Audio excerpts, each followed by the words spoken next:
Greetings and salutations to the far middle army of constant listeners. And I use the term army because it's time to give a shout out to what has become a far middle tradition in mid to late May, which is a tip of the hat to all the active duty military personnel in the USA for Armed Forces Day.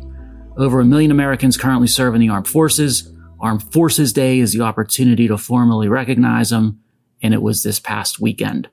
And the push for such a day started back during the Truman administration. Great idea and a worthy day of honor, to say the least. Interesting episode planned for you today, a deep dive on a topic. And we're going to kick it off with a funny and unique sports dedication. But let me start by backing up a bit. So sports, they're full of physical confrontation. That's to be expected when you combine the drive to win, world-class athletes, and intense heat-of-the-moment collisions of both wills and bodies. Think of boxing. Its entire premise is built on physical confrontation. Football. Football isn't too far from boxing with its intended collisions. Hockey, it's been known to see the dropping of the gloves and fistfights from time to time. As much a part of the game as slap shots, it seems. Basketball can be quite physical. I think of the Jordan rules and what number 23 had to go through to climb the mountain to an NBA title. The Pistons and Detroit alone treated Jordan to what on the street would be clear-cut felonious assault. But not so much for physical aspects when you think of the sport of baseball, right? Heck, most brawls, so to speak, in baseball, they're nothing more than some pushing and standing around. Maybe a punch here or there will be thrown, but those are rare. However, we have a dedication this week that is the exception. A base brawl, so to speak, that was one for the ages. It occurred back in 1984, and the brawl encompassed basically the entire game. There was so much going on, and to fully appreciate it, you need to listen to this dedication, and then after this episode of The Far Middle, go to YouTube, type in Padres-Braves fight 1984. So Padres-Braves fight 1984. Then watch what I'm about to describe. It is pure entertainment, and I'm happy to say nobody was injured. There were a few arrests of fans, a few ejections of players, some fines and suspensions as well for both teams, but no hospital visits. So let's walk through this train wreck of a baseball game frame by frame. This game is often tagged as the bean-brawl game, and the Padres were playing at the Braves. This is coming up on 40 years ago now, in August of 1984. The teams had legends and well-known players of the era on the roster of both. So the Braves, their manager was Joe Torre. Their outfield had a guy in it named Dale Murphy, who made it to the Hall of Fame. The Padres, they had Tony Gwynn, Goose Gossage, and Steve Garvey on their team. But the individuals who played the most prominent roles in this meltdown, they weren't the big-name stars, as we will see. Much of the cause of the brawl that day, the fourth and final game of the set, was due to what occurred prior between the two teams in the 4-game set. Alan Wiggins was a player for the Padres who was a leadoff hitter. He kept bunting to get on base in games prior in that series, and that was making the Braves irate. So on the fateful day of the brawl, the Braves pitcher, Pascual Perez, he beamed Alan Wiggins. He hit him with the ball when he pitched it to him, the leadoff hitter, on the very first pitch of the game. Well, that created the need to retaliate as far as the Padres were concerned. So the Padres decided to throw at the guy who hit Wiggins, the pitcher Perez. But unbelievably, the Padres pitchers couldn't hit the guy. He kept jumping around and avoiding being hit by the ball. And the Padre pitchers tried 4 times to hit Perez, 4 different at-bats. Didn't succeed until the last at-bat. You can believe that. Now, one of the nuttiest sequences of that crazy game, and there were a lot of them, was the first time the Padres tried to hit Perez and ended up throwing the baseball behind him. So Perez was a little bit jumpy. He knew what was coming, and he was ready to fight. So when the ball was thrown behind him, the Padres catcher tried to retrieve it, but Perez thought that the catcher was going to try to attack him from behind. So Perez starts dancing around like Muhammad Ali, and he's sort of wielding his bat menacingly, sort of waving it menacingly at the different players. And that results in a scrum of players and benches being cleared, but no major fighting at that point. Now, the next time or times the Padres try to hit Perez when he's up to bat, they keep missing him, and the umpire ejects the pitcher and the Padres manager, a 1970s and 80s baseball legend, Dick Williams. And the third at bat for Perez also results in the Padres trying to hit him but failing.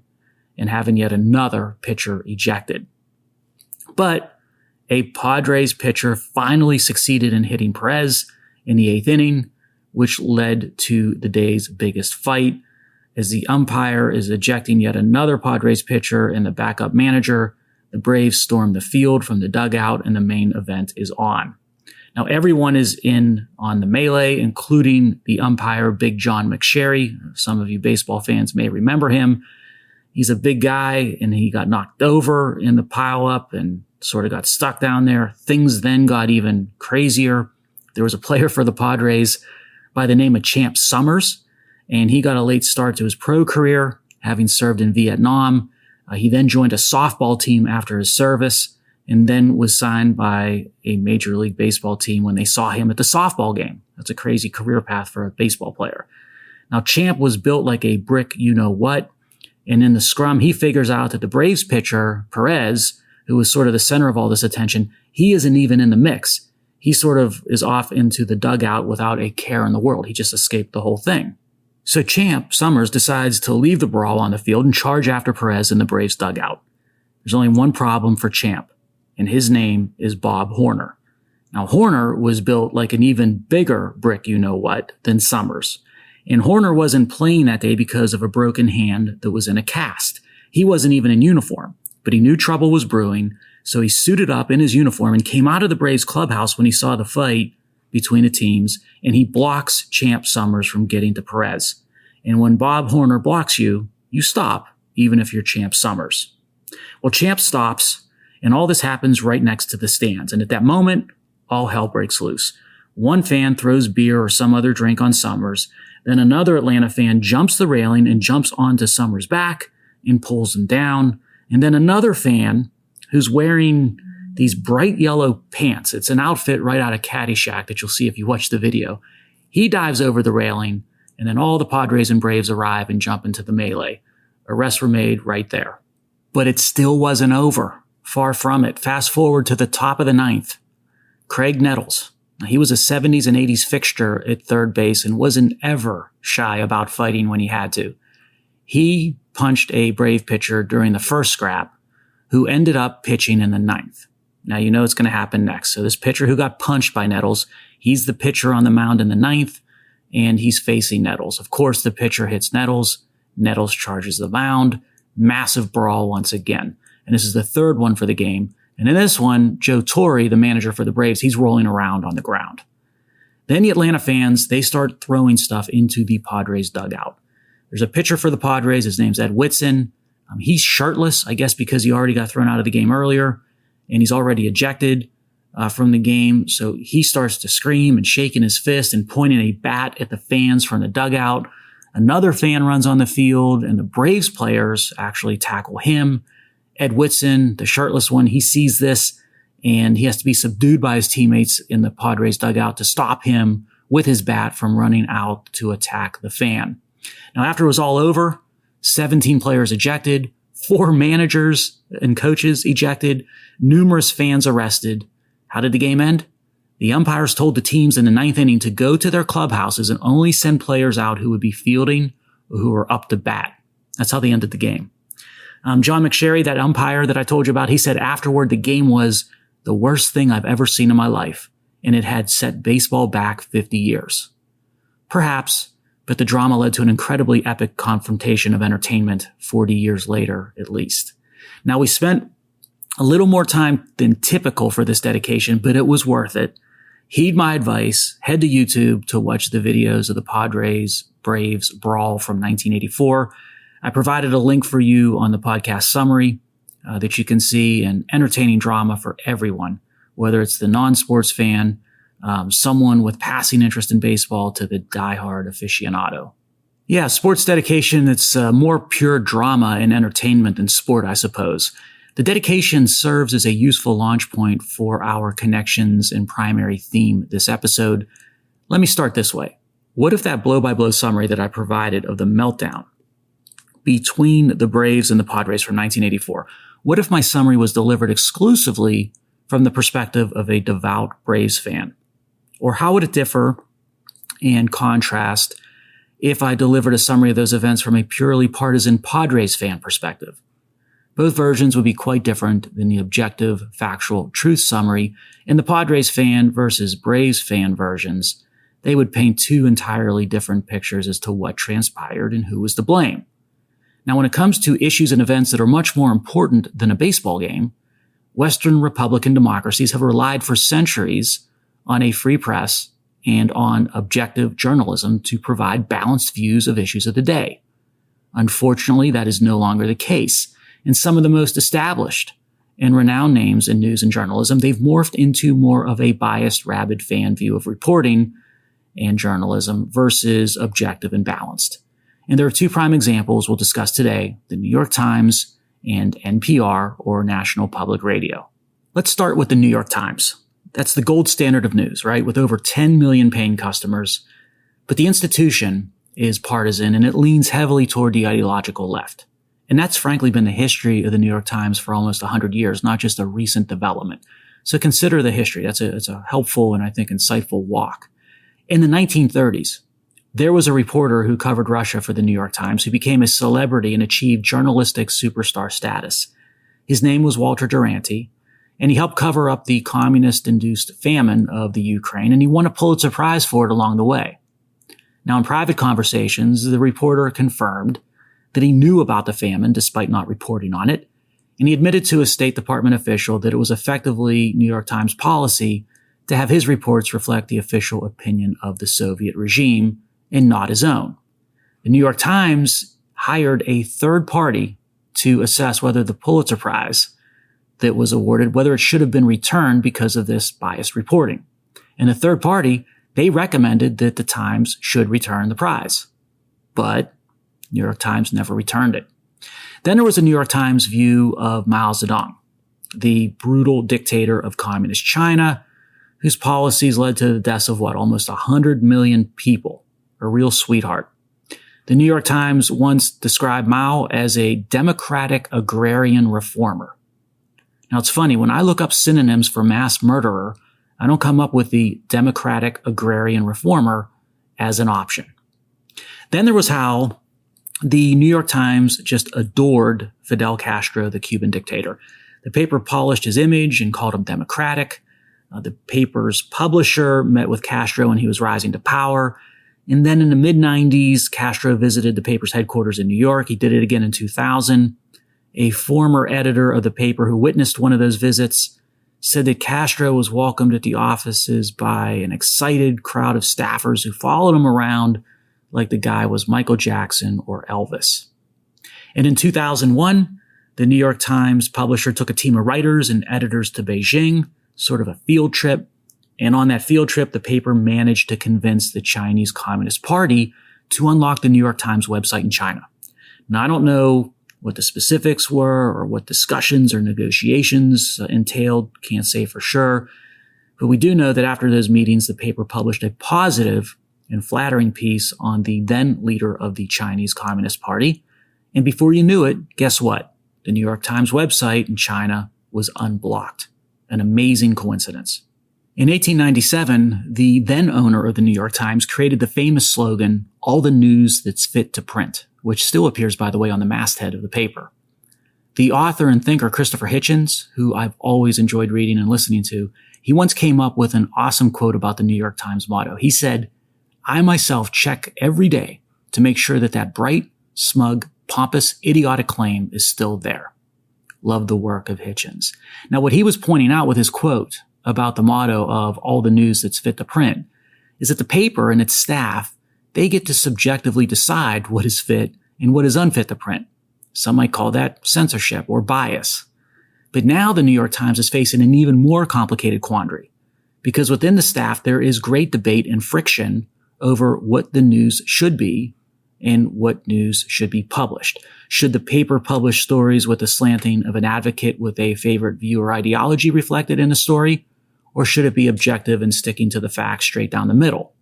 The newsroom is in a brawl mode over such questions at the Gray Lady, as the New York Times is known, especially over the really hot topics and emotional issues, like, for example, the Israeli and Hamas war that's going on in Gaza. Management is fighting with different factions, some of them leftist in nature, of the journalist staff. And there's an internal probe underway to assess how members of the Times may have leaked information regarding pending stories to outside third parties to try to disrupt those news stories from being published. Sort of a civil war that is afoot within the New York Times. Leadership in the newsroom is worried that certain journalists for the paper, they're surrendering a duty of neutrality when reporting and replacing it with ideological leanings and filters when they perform their job. Because that would be the news that is, again, quote, fit to print from the left-leaning journalist's perspective. The facts be damned. The publisher worries that the trust of readers is at risk. And the publisher should be worried because if impartiality is compromised, it's going to lead to what the publisher calls a different model of journalism, one guided by personal perspective and animated by personal conviction. Now, I agree with the assessment of the publisher, but I do take exception to the individual labeling such a problem as a different model of journalism. That's not journalism. That's advocacy or propaganda. Others who track objectivity and trustworthiness and credibility in news are taking note of what's going on at the New York Times. NewsGuard is an organization that ranks and rates credibility of news sites. And earlier this year, NewsGuard reduced the New York Times score from a maximum of 100 down to the upper 80s because the firm believes the paper didn't have a clear enough delineation between news and opinion. The crisis at the New York Times has been brewing for some time. Now, it went from objective journalism to left-leaning to outright civil war when the stringent ideologues of the staff were no longer content with even center-left reporting, which takes us to a connection of Bari Weiss. She was an op-ed staff editor and writer on culture and politics at the New York Times until she resigned from the Times in 2020. Why? According to her, for criticizing the Times for capitulating to leftist criticism and for the Times not defending her against alleged bullying by her colleagues. Now, she's been busy since the 2020 New York Times resignation, founding a media company, the Free Press, which is a interesting news source. I encourage you to check that out online. And she is a fellow Pittsburgh native, by God. Now, Weiss serves as a connection to our second deep dive on the credibility crisis in journalism. And that is what is going on at National Public Radio, or NPR. There was an essay published on Bari Weiss's new media outlet, the Free Press, back in early April from a veteran at NPR. And for those of you who don't know, NPR is that legendary and government-funded, I'll point out, radio program that had millions of Americans as loyal listeners through the years, including your host. It's a legend of radio and media. So a veteran NPR staffer, Yuri Berliner, he pens a lengthy expose on the Free Press site that took NPR to task when it came to its ideological bias when reporting supposed news. And I encourage you to give the Berliner a read at the Free Press site, his essay, but I can provide you a summary here. It directly connects to the theme of this episode. Berliner points out that although NPR has traditionally held somewhat liberal leanings or a bit of a liberal bent, most of his tenure at NPR encompassed significant open-mindedness when developing stories and reporting news. It was a culture that was more inquisitive than ideological. But today he argues that NPR is something quite different when it comes to its culture. He defined it as reflecting the distilled worldview of a very small segment of the U.S. population. Berliner points out how the ideological demographics of NPR's audience, they've changed quite a bit over the years. Back in 2011, not that long ago, over a quarter of NPR listeners described themselves as conservative, about a quarter as middle of the road, and about 37% as liberal. That's not a bad mix or balance. But by 2023, only 11% of NPR listeners described themselves as very or somewhat conservative, just over 20% middle of the road, and then 67% of listeners said they were very or somewhat liberal. His point, of course, was that NPR has certainly lost conservative, but also middle of the road or moderate listeners. And he suggests that the reason is that the reporting and the content of NPR productions have a strong leftist and biased approach. And he provides a few examples of big NPR and national stories over the past few years that apply such a slant and bias. The first example is the alleged and now disproven conspiracy theory that the Trump campaign colluded with Russia over the 2016 election. Now, NPR desperately wanted the story or conspiracy theory to be true, to the point where it focused just about all of its interviews in reporting exclusively on the conspiracy theorists. Berliner said that NPR hosts, they interviewed Adam Schiff, who was the lead congressional attack dog in the Trump-Russia election conspiracy theory, 25 times about the topic. And when the Mueller report came out, and it found that there was no credible evidence of collusion between the Trump campaign and Russia, NPR's coverage was, as Berliner put it, sparse. The whole Russiagate conspiracy theory just slowly faded away from NPR content. No apology, no we got it wrong, no mea culpa, and no self-reflection with respect to what went wrong or what the root causes of the problem were. NPR simply pretended it never happened, prompting a conspiracy theory in terms of promoting it that proved to be, in the end, a bit of a laughable falsehood. The second example of the NPR leftist and ideological bias presented by Berliner was the laptop that everyone ended up talking about, the Hunter Biden laptop. The New York Post in 2020 reports about Hunter's laptop and what might be on it. The election was looming, and NPR decided to turn a blind eye. NPR, according to Berliner, saw the laptop story as a waste of time. It wasn't a real story, and it was just nothing more than a distraction. Berliner wrote in his essay that a journalist at NPR with an excellent reputation justified not following and not reporting on the Hunter laptop story because it could potentially help Trump. Third example that Berliner offers up deals with COVID and pandemic. And one of our favorite celebrities that we once had a feature on with the far middle, Dr. Anthony Fauci. Now remember our Fauci Focus segment? Well, maybe this will serve as a swan song. Yeah, when it came to COVID origins, NPR played into the elite and leftist view that it could not have come from a Chinese lab. It must have come from some animal market or such thing in Wuhan. NPR dismissed the lab leak theory as right-wing conspiracy stuff, and even at times as being racist, basically backed up 100% the positions that Anthony Fauci and the NIH took.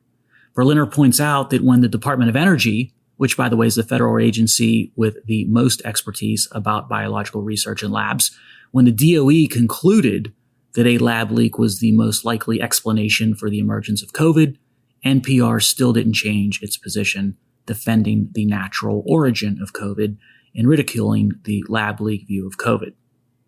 Now, after you assess Berliner's three examples of how NPR is unable to objectively report news in an unbiased manner, you understand his position that there's an unspoken consensus, I think that was the term that he used, about the types of stories that should be pursued by NPR. He referenced it as being akin to an assembly line, manufacturing a view, theme, and what to think. All of it taxpayer funded, meaning NPR is essentially a government entity. Now that assembly line, as he referenced it, is destroying NPR. NPR early in 2024 was celebrating that it earned a higher trustworthy score than CNN or the New York Times in a Harris poll. And that sounds great, but there's a problem.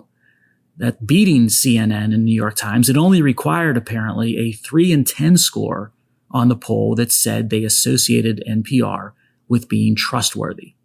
Berliner points out, and I agree, that you shouldn't be doing victory laps in a news organization when it comes to trustworthiness when only 3 in 10 Americans feel that you are trustworthy. And what's that say about the New York Times? Yikes. Now in mid-April, Berliner was suspended for 5 days without pay because of, I guess, this essay. And then a few days later, Yuri Berliner resigned from NPR. He had a statement. He said, "I am resigning from NPR, a great American institution where I've worked for 25 years. I don't support calls to defund NPR. I respect the integrity of my colleagues and wish for NPR to thrive and do important journalism, but I cannot work in a newsroom where I am disparaged by a new CEO whose divisive views confirm the very problems at NPR I cited in my free press essay." Okay, let's hope NPR finds its way back toward where it once was, that balanced and inquisitive, trusted news source. And even though we're hoping for the future of NPR that it turns out positive, I do have my concerns. A lot of that centers around the current leader, the CEO of NPR, who has some interesting views on things that are crucial for a news organization. One is her view on the First Amendment at times being what she references as a challenge. That gives me a concern. Another view is that she once said that a reverence for the truth could at times be a distraction. Now I'm really concerned. But again, let's hope for the best when it comes to NPR and that once proud organization. Hey, that about does it for episode 157. Let's end the episode in the same year where we started it with our Base-Brawl, 1984. The top 5 Nielsen ratings for TV shows back in 1984. That has and serves as a connection that we can end on. So the top shows were Dynasty at number 1, Dallas at number 2, The Cosby Show at number 3, and 60 Minutes at number 4. Now, one of those was a news show, and it still runs fresh episodes to this day. But can an objective observer conclude that the 60 Minutes of today is a balanced presentation of issues? Or has it become something more akin to the Dynasties and the Dallases? So to borrow that phrase from the New York Times, all the news that's fit to print, see you next week when we will have a new episode with all the connections fit to discuss.